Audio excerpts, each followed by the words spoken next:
ഇന്ന് തന്നെ ഡൗൺലോഡ് ചെയ്യൂ. കാണൂ നിങ്ങളുടെ ഫേവറേറ്റ് ഷോസ്.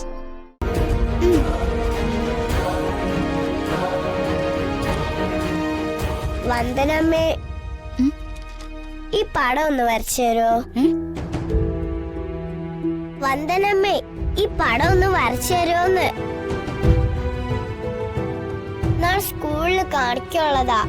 ഇത് വരച്ചില്ലെങ്കിൽ ശാലിനി മിസ് എന്നെ വഴക്ക് പറയോ? അവരവര് വരയ്ക്കാനുള്ളത് അവരവര് തന്നെ അങ്ങ് വരച്ചാ മതി. ചെന്നിരുന്ന് വരച്ചേ.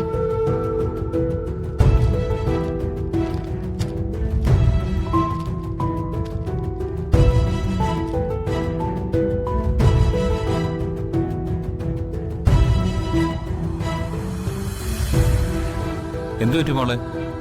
മോളുടെ മുഖം എന്താ സങ്കടപ്പെട്ടിരിക്കുന്നേ? വന്ദനമ്മയോട് സ്കൂളിൽ കാണിക്കാനുള്ള പടം വരച്ചു തരാന്ന് ചോദിച്ചപ്പോ വന്ദനമ്മ എന്നോട് ദേഷ്യപ്പെട്ടു അങ്ങളെ. വന്ദനമ്മ എനിക്ക് ഇഷ്ടമല്ല. മോളെ, ഇതാണോ വലിയ പ്രശ്നം? ദേ, മോക്ക് എന്ത് പടാ വരയ്ക്കാനുള്ളത്? ഇത് ഇത്രയുള്ളോ? ദേ, ഇതേ ജഗനങ്ങൾ വരച്ചുതരാം. അങ്കിള് വരച്ചു തരോ?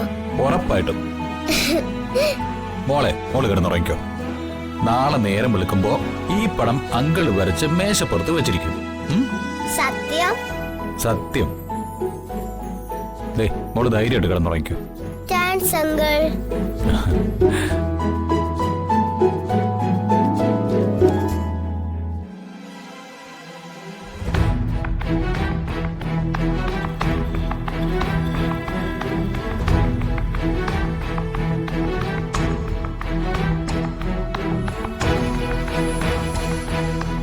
എന്താ വന്നേ?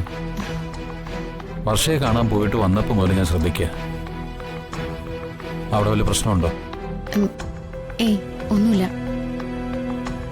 വർഷ ഇവിടെ ഹാപ്പിയാണ്. പിന്നെ അച്ഛമ്മയ്ക്ക് എന്തെങ്കിലും?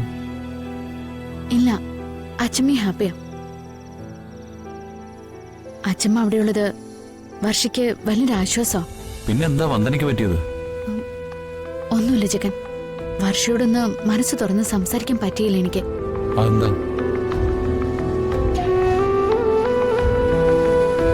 വിക്രം കൂടെ ഉണ്ടായിരുന്നു. വർഷയെ വിക്രമിന്റെ അടുത്തുനിന്ന് മാറ്റി സംസാരിക്കാൻ വേണ്ടി അടുക്കളയിലേക്ക് കൊണ്ടുപോയപ്പോ വിക്രം അവിടെയും വന്നു. കൂടെ വിക്രമിന്റെ ഒരു കൂട്ടുകാരനും. വർഷ ഞങ്ങളോടൊന്നും സംസാരിക്കരുതെന്ന് വിക്രമിന് നിർബന്ധമുള്ളത് പോലെ തോന്നി. നിങ്ങൾ സംസാരിക്കുന്നതിനിടയിൽ വിക്രം അടുക്കളയിൽ വന്നിട്ടുണ്ടെങ്കിൽ അത് തന്നെയാവും കാരണം. ജഗൻ, എനിക്കെന്തോ പേടി തോന്നുന്നു.